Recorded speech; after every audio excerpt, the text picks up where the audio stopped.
الحمد لله رب العالمين، الصلاة والسلام على خاتم النبيين وعلى آله وصحبه أجمعين، أما بعد فأعوذ بالله من الشيطان الرجيم، بسم الله الرحمن الرحيم. قال الله تعالى في سورة الأعراف: أفأمنوا مكر الله فلا يأمن مكر الله إلا القوم الخاسرون. ترجمہ: کیا یہ لوگ خدا کے داؤ کا ڈر نہیں رکھتے؟ سن لو کہ خدا کے داؤ سے وہی لوگ ڈر ہوتے ہیں جو خسارہ پانے والے ہیں۔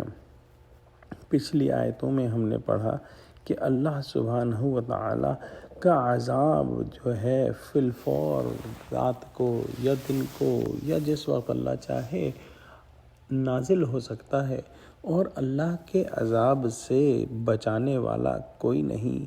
جو لوگ رسولوں کو اور رسولوں کی دعوت کو جھٹلاتے رہے ہیں، ان کے ساتھ اللہ سبحانہ و تعالیٰ کا یہی قانون رہا ہے کہ وہ ننسیم منسیہ کر دیے جاتے تھے، مکمل طور پر ہلاک کر دیے جاتے تھے، کیونکہ وہ اپنی سوچ میں بہت طاقتور تھے۔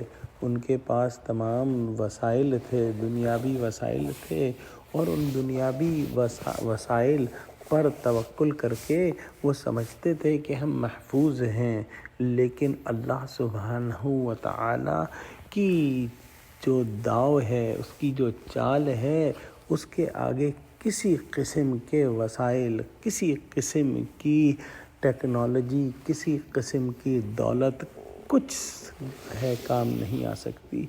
اسی آیت کو اگر ہم آج کے حالات پر رکھ کر دیکھیں تو دیکھیں کہ کس طرح سے جابر اور ظالم طاقتور لوگ مظلوموں کو قتل کر رہے ہیں، مظلوموں کی نسل کشی کر رہے ہیں، کس طرح سے لوگ جو ہے دنیا بھر کے سامنے جو ہے وہ نہتے لوگوں کو قتل کر رہے ہیں، بچوں کو قتل کر رہے ہیں، عورتوں کو قتل کر رہے ہیں۔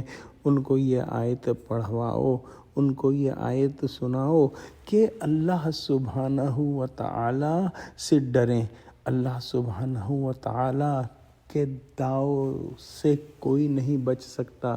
یہ فولادی ٹینک اور یہ جو ہے بحری جہاز کے بیڑے اور آسمانی جہاز اللہ سبحانہ و تعالیٰ کے داؤ کے آگے کچھ بھی نہیں ہیں۔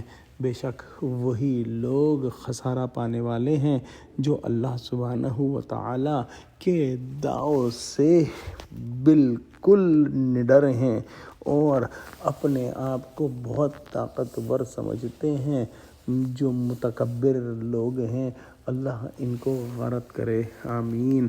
وآخر دعوانا الحمد للہ رب العالمین، والسلام علیکم ورحمۃ اللہ وبرکاتہ۔